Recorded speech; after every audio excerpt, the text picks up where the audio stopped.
Bonjour Vincenzo et Régine. Bonjour Annabelle. Merci pour l'invitation à ton podcast. Est-ce que vous pouvez vous présenter? Alors, je m'appelle Régine Gardès, je suis traductrice juridique depuis plus de 25 ans maintenant. J'ai été chef de service pendant de longues années dans les cabinets juridiques et depuis quelques années, je suis présidente et fondatrice de ma propre entreprise de traduction qui s'appelle T3W, spécialisée principalement dans le domaine juridique, mais aussi dans le domaine des finances et des assurances, puisque ce sont les trois secteurs d'expertise, on peut dire. Et je travaille en 3 langues, anglais, français et espagnol. Moi, c'est Vincenzo Verteramo. Je suis traducteur et réviseur juridique. Je travaille chez Megalexis Communication et j'ai fait mes études à l'Université de Montréal en traduction et des stages dans le milieu professionnel. Et donc, dans le cadre de mes fonctions, je suis aussi amené à réviser autant des pigistes, des traducteurs et des stagiaires et à les encadrer. Et je trouve ça passionnant, c'est de suivre le parcours, de redonner au niveau formation et encadrement ce que j'ai reçu. Et j'ai traduit surtout dans les domaines traduction juridique, mais surtout dans le domaine de l'immigration et des décisions de tribunaux administratifs dans ces milieux. Je m'occupe aussi de la terminologie pour les tribunaux pour lesquels on traduit, et autant au niveau on convertit souvent des lexiques que les clients nous envoient, où on va chercher d'autres termes, autant dans les décisions traduites, dans les documents de référence, et c'est un aspect fondamental. Comment les traducteurs juridiques gèrent-ils les termes juridiques spécifiques et le jargon technique dans leur traduction? Et chaque client a sa propre terminologie. Donc, on sait qu'un terme en anglais peut avoir plusieurs équivalents. D'une loi à l'autre, le terme peut être traduit différemment. Le terme « employee » peut être un employé dans une loi, mais peut être un salarié dans un autre contexte. Le terme « agreement » peut être traduit de 4 ou 5 façons différentes selon le contexte. Donc, de constituer ces lexiques, ça va accélérer le travail et asseoir notre crédibilité aussi en tant que professionnel. En quoi la traduction juridique diffère-t-elle de la traduction générale? Pour être un bon traducteur juridique, il faut avoir traduit énormément de textes en lien avec le droit. Ah oui, tout à fait. Un nouveau traducteur, un jeune traducteur fraîchement diplômé pourrait s'embarquer plus facilement dans la traduction générale parce que c'est moins spécialisé, c'est moins spécifique, mais on ne peut pas s'improviser traducteur juridique comme ça. On n'a pas, à moins d'avoir fait peut-être un diplôme. Je sais qu'aujourd'hui, à McGill par exemple, il y a un DESS en traduction juridique, mais même là, ces diplômes-là ne couvrent pas toutes les sphères du droit. Donc, pour être un bon traducteur juridique, il faut avoir vu et lu surtout et traduit énormément de textes, de jugements, de lois. Il faut aimer ce genre de texte. Il faut avoir lu les contrats d'assurance de la première à la dernière ligne. Pour assimiler les tournures, parce que parfois, il y a des phrases, des paragraphes entiers qui sont de 3-4 lignes en anglais qui sont résumés en une seule ligne en français. C'est très rare, n'est-ce pas? D'habitude, c'est le français qui est plus long que l'anglais. Mais non, pas toujours. Donc, pour en arriver à cette conclusion-là, de dire, moi, je vais prendre le texte recommandé par les autorités. Pour connaître le texte recommandé par les autorités, que ce soit le Bureau d'assurance du Canada, si on fait de l'assurance, que ce soit les règles du tribunal X ou Y, parce que chaque instance a ses propres règles, ça, ses propres façons d'encadrer les tournures, eh bien, il faut les avoir lues, il faut en avoir connaissance. Le Canada, c'est l'exemple parfait. On a un système bijuridique avec la common law et les droits civils. Et ça, par rapport à d'autres domaines de spécialité, en médecine, les termes sont tellement normalisés qu'au niveau de la terminologie, on peut quand même trouver des constantes, qu'il s'agisse des traductions en Europe, au Canada. Au Canada, la traduction juridique, chaque province a une terminologie un petit peu différente. Les concepts sont les mêmes, les termes vont être différents. Donc il y a cette couche supplémentaire de complexité, il y a ces rapports avec les contextes sociaux. Et c'est quoi les principaux défis rencontrés par les traducteurs juridiques? Il faut que le client soit satisfait du résultat. Donc, imaginons, on travaille pour un cabinet juridique, on est chargé de traduire un article rédigé par un expert, un associé d'un cabinet qui veut publier. Donc, il a toute la connaissance de ce dont il est en train de parler, de ce qu'il souhaite vulgariser, ce qu'il souhaite diffuser à ses clients, à ses clients potentiels. Nous avons le rôle de traduire cette terminologie et d'aller chercher toute cette expertise que nous n'avons pas. Nous ne sommes pas des experts en propriété intellectuelle ou en droit de l'immigration, ou peu importe. Donc, il faut s'assurer de rejoindre notre client pour nous assurer de répondre à ses besoins, de lui offrir un texte de qualité qui soit à la hauteur de son prestige. Et ne pas hésiter d'aller poser des questions. Parfois, les textes de départ sont très bien rédigés parce que, effectivement, la personne a de grandes compétences rédactionnelles, mais ce n'est pas toujours le cas. Donc, il y a parfois des ambiguïtés, il y a parfois des tournures, des acronymes. Donc, règle numéro 1, s'assurer de la satisfaction du client, aller mettre tout en œuvre pour répondre de manière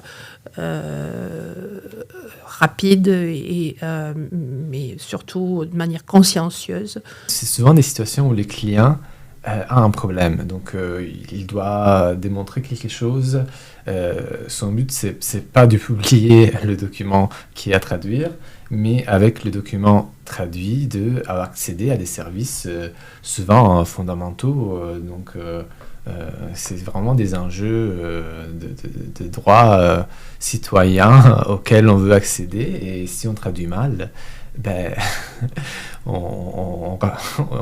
pas seulement on ne peut pas résoudre le problème du client, mais on en crée un nouveau. Donc, au niveau responsabilité, c'est très important d'en être conscient et de produire une traduction de qualité et absolument impeccable. Les décideurs vont prendre des nouvelles décisions. Ils vont s'appuyer sur la jurisprudence, sur les décisions qui ont été traduites ou rédigées en anglais et en français. Donc, là, s'il y a des problèmes de traduction, à un moment donné, j'ai traduisé une décision où on citait une autre décision.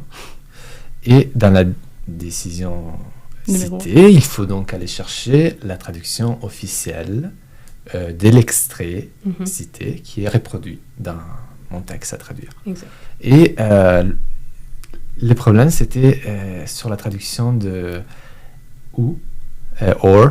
Ouais. Et ça crée des problèmes parce que dans ma décision que j'ai traduisée, il y avait toute une analyse, 3-4 paragraphes, où le juge disait « Eh bien non, dans ce cas-ci, il faut faire ceci et cela. » Parce que vous voyez, dans la décision, il y avait écrit « or ».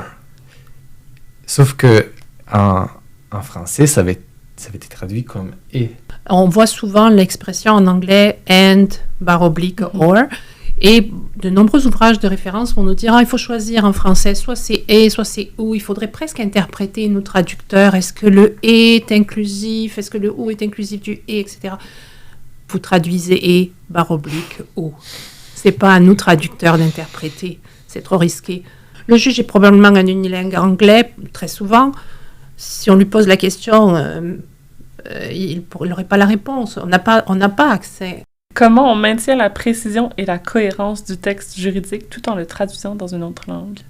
Ce qu'il faut que le traducteur juridique comprenne, c'est qu'il n'est pas là pour faire du style. Et on aime quand même avoir un certain style de rédaction, on aime faire preuve de créativité en général, mais dans le langage juridique, on n'a pas ce loisir-là. Il faut être aussi aride que dans le texte source. Oui, et parfois, pour revenir sur le point que tu soulèves, Vincenzo, c'est que les clauses sont tellement longues et alambiquées que parfois on s'y perd. Qui fait quoi? Alors, je ne parlerai même pas de l'écriture inclusive aujourd'hui, où tu peux avoir le pronom they pour un singulier maintenant, pour éviter le his and her. Et parfois, c'est même le rédacteur anglais qui se perd, on dirait. Oui. C'est pas la première fois que je trouve carrément des erreurs. Et ça veut pas dire ce que le rédacteur anglais voulait dire, j'en suis sûr et persuadé. Donc, qu'est-ce qu'on fait? Ça, c'est un défi que les traducteurs juridiques doivent relever. Souvent, on signale le problème en question au client dans une note du traducteur, mais c'est pas toujours évident. Mais en général, ce qu'on remarque dans les textes, surtout contractuels, on voit que le rédacteur ne prend pas le risque d'utiliser trop souvent les pronoms en anglais. Donc, il va répéter « The insurer does this, and the insured does that, and the insurer, and the insurer, and the insurer, the insured, the insured, the insured ». Dans la même clause de 12 lignes de long, il y a au moins 7-8 occurrences de « the insurer » et c'est 7-8 occurrences de « the insured ». Donc, là, c'est parfaitement clair qui fait quoi, qui est la responsabilité de l'un et de l'autre. En français, on a un peu de difficulté à faire ces répétitions-là. Ça nous énerve, on trouve ça très peu élégant. On voudrait mettre des pronoms à la place des celui-ci, celle-ci, ce dernier. C'est un peu dangereux. On essaye. Quand c'est vraiment clair que la phrase contient 3 fois le mot « insured », est-ce qu'on a vraiment besoin de répéter l'assuré 3 fois dans la phrase en anglais? Peut-être pas. Donc, on essaye. Moi, personnellement, j'essaye. Oui. Si vraiment je ne mets pas à risque ma réputation, encore une fois, ou ma responsabilité professionnelle. Si c'est parfaitement clair que ça, c'est une tâche qui relève de l'assuré, ça, c'est un point qui relève de l'assureur. Et parfois, il y a aussi le problème inverse, on peut dire. Dans mon cas, en traduisant des décisions de tribunaux administratifs en droit de l'immigration, le client en question a des consignes bien volumineuses et on nous demande, même si l'anglais utilise des pronoms, de commencer les phrases, si on change de paragraphe, de répéter les sujets. Donc, si on parle de « they » et c'est les demandeurs d'asile, et on continue avec le reste de la phrase. Ça, je trouve, je comprends la démarche. Je me demande en fait pourquoi on ne l'applique pas même en rédigeant le texte anglais. Je pense, à mon avis, la logique derrière cette approche, c'est que si on veut citer un paragraphe d'une décision, on doit forcément comprendre de qui on parle. Donc, les sujets doivent être exprimés, doivent être clairs. Et donc, parfois, on nous demande de clarifier, de rendre plus clairs certains éléments, même si en anglais, ils ne le sont pas. Donc, il y a vraiment beaucoup de contraintes et des différences, d'exigences assez différentes en fonction du client. Oui. Donc, la démarche peut varier selon si on est devant un contrat, une police d'assurance, un article destiné à être publié, une décision d'un tribunal. Tout ça, ce sont les réflexes ne sont pas toujours les mêmes. Mais c'est quoi les conséquences quand vous faites une traduction incorrecte ou inexacte dans ce domaine? Il faut voir que un contrat, par exemple, une convention qui contient des erreurs. On s'entend, la personne, le signataire de la convention, du contrat, là, il est sans doute unilingue. Là. Il va signer la convention dans sa langue. Il va se fier à ce qui est écrit dans sa langue avant de signer. Si il est induit en erreur parce que notre traduction n'est pas fidèle, eh bien, qu'on lui dit tu auras droit, je ne sais pas moi, à une indemnisation de X, puis que c'est mal traduit, la virgule est à la mauvaise place. Le cours de l'action n'est pas de 1,5 $, mais de 10,5 $. Là, donc, tu peux avoir des documents très chargés sur le plan juridique, parce que tu peux induire en erreur les investisseurs, tu peux induire en erreur les signataires des conventions. Donc, ces gens-là ont des droits. Ils peuvent dire, j'ai été mal informé, donc je vous poursuis pour... Donc, si tu travailles pour des cabinets juridiques, l'investisseur, l'actionnaire, peu importe, va poursuivre le cabinet qui, lui, ensuite, va te poursuivre en retour. Surtout si tu apposes ton étampe de traducteur agréé, tu mets ta tête à couper que le texte est bien traduit. Donc, tu as intérêt à savoir ce que tu fais. C'est pour ça qu'on a un ordre professionnel qui nous encadre, qui nous invite à suivre, ne pas négliger la formation continue. On est des traducteurs agréés, on a un ordre, il faut le soutenir, il faut s'inscrire à des cours de formation, maintenir nos connaissances à jour, c'est très important. Ça, pas uniquement dans le domaine juridique d'ailleurs, mais surtout dans le domaine juridique, les lois changent, le droit évolue, il faut être au courant. S'il y a un problème de traduction, ça se répercute sur la jurisprudence, qui est une des sources du droit, et donc une des sources à partir de laquelle on prend d'autres décisions. Dans les structures juridiques, dans les cabinets, en général, les avocats relisent. Donc, il y a quand même un filtre qui est passé par-dessus pour s'assurer que... remarque, ça c'est pour les textes les plus courts. Les contrats et les articles sont généralement relus par l'auteur lui-même ou l'associé responsable du dossier. Mais dans les documents de valeur mobilière, qui sont des centaines de pages, je ne suis pas certaine que tout le monde relise mot à mot. Donc il y a quand même une responsabilité de la part des équipes de traduction. Je pense que la gestion des risques, partout et surtout en traduction, il faut vraiment l'appliquer partout, à toutes les étapes. Parfois, j'imagine, on ne se rend même pas compte que c'est ça, c'est de la gestion des risques, mais même avoir des bonnes ressources, donc avoir bâti des bonnes mémoires, savoir les alimenter, pas les polluer, donc peut-être créer la bonne hiérarchie pour faire en sorte que le travail de traducteur chevronné aille sur des mémoires qui ensuite nous utilisons pour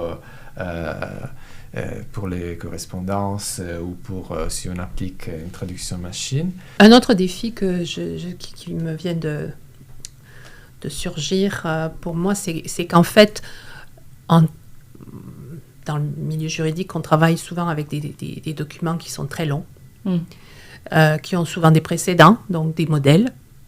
Et le client va demander qu'on ne s'attarde qu'aux 500 nouveaux mots, par exemple.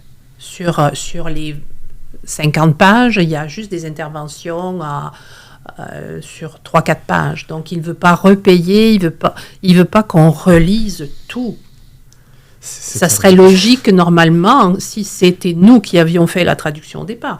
Mais si tu me donnes 500 mots à faire sur un texte de 10 000 mots, et tu ne veux me payer que sur 500 mots, moi, il faut que j'assimile toute cette information de dizaines de pages avant de pouvoir produire mon 500 mots correctement, parce que je n'ai pas lu le document. Là, il vient juste de tomber dans ma boîte de réception. J'ai 2 heures pour faire le travail, parce que c'est vite fait, c'est 500 mots. Ça va aller vite. Ah ben oui, moi je peux faire 500 mots en 3 secondes, avec une machine en plus, là. Mais est-ce que j'ai envie de signer mon nom et prendre la responsabilité de ce texte-là? Non, parce qu'il faut qu'il s'insère, il faut qu'il s'intègre, donc il faut que je comprenne le contexte, il faut que je sache de quoi. Le titre va pas m'éclairer sur exactement la teneur du document, la terminologie encore moins, parce que là, il faut que... On peut citer peut-être une convention ou un contrat ou une entente qui est citée plus loin. Donc, si moi je dis que ce agreement-là, c'est une convention, alors que plus loin, il s'appelle un accord, mais là, je n'utilise pas la bonne terminologie. C'est quoi les types de documents qui sont couramment traduits? Moi, je fais beaucoup de contrats, d'articles rédigés par des avocats. Je fais beaucoup de travail de politique d'entreprise.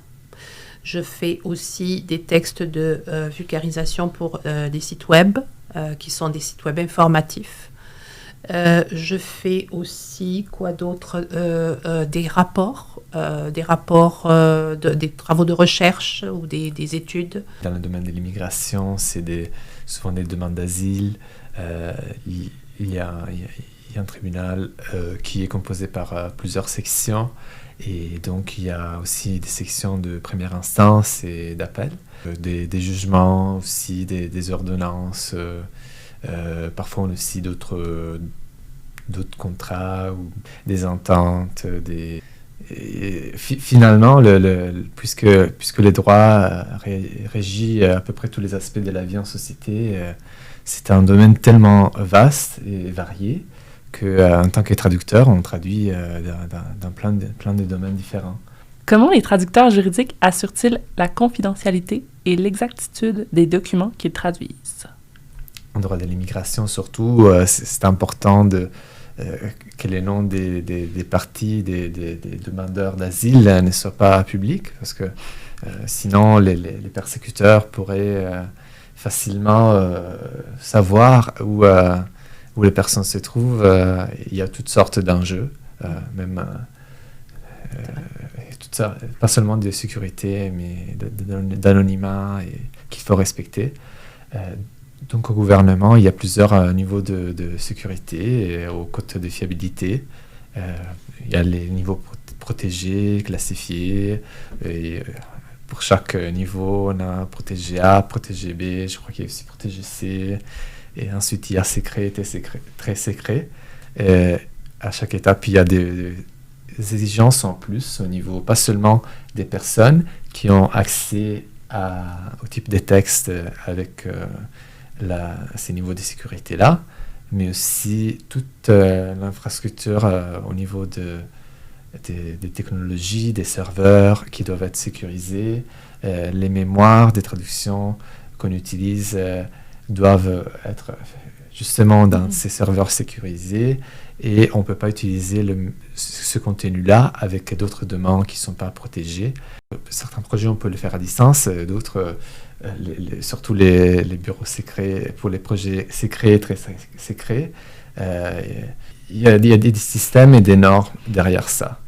Quand on pose une question au client, on ne peut plus, parfois on le faisait, on ne peut plus faire copier-coller le texte, même si ça passe par un réseau sécurisé, pour un client en particulier.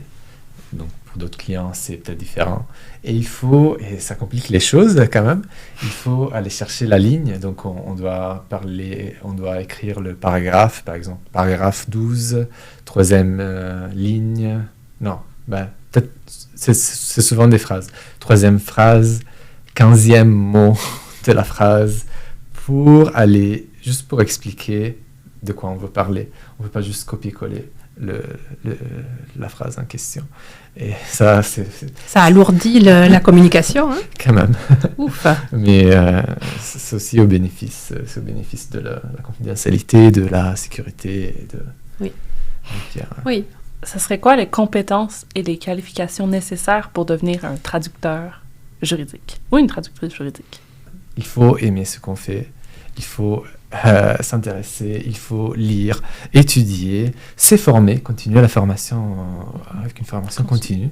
On doit être des bons rédacteurs. On doit aussi être des bons lecteurs pour déceler les erreurs, les problèmes, et pour bien comprendre le texte original. Et je pense que si on veut parler de caractéristiques vraiment personnelles, avoir la bonne disposition d'esprit pour apprendre. On doit apprendre toujours avec chaque texte qu'on reçoit. Et en tant que traducteur, il faut avoir cette humilité-là de se dire, bon, je dois faire de mon mieux, je vais aller chercher toutes les compétences qu'il me faut, je vais faire mes recherches, même si je suis assez expérimenté dans ce domaine-là, je vais faire toutes mes recherches, je vais les pousser à fond pour vraiment faire de mon mieux. Dès qu'on a quand même des connaissances assez variées, on sait de quoi on parle dans d'autres domaines, là on peut aller chercher avec la bonne méthode qu'on a, en faisant des recherches, en faisant des études, on peut progresser pour ensuite devenir un bon traducteur. Il y a des très bonnes universités au Québec qui préparent bien les étudiants, mais personne ne les prépare uniquement à la traduction juridique. C'est nous, chefs de service, qui avons la responsabilité de former ces jeunes-là de la relève.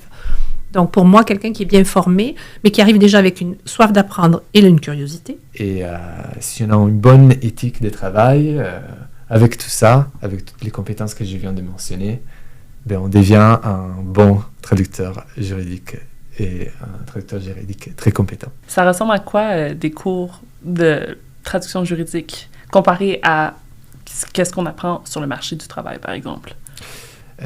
Il y a toute une structure dans le domaine juridique, même savoir les lois et règlements, comment ça fonctionne, les champs de compétences fédérales, provinciales, et ce cours en question donnait un très bon aperçu du domaine, du droit, et ensuite faisait les liens avec l'exercice pratique des traductions.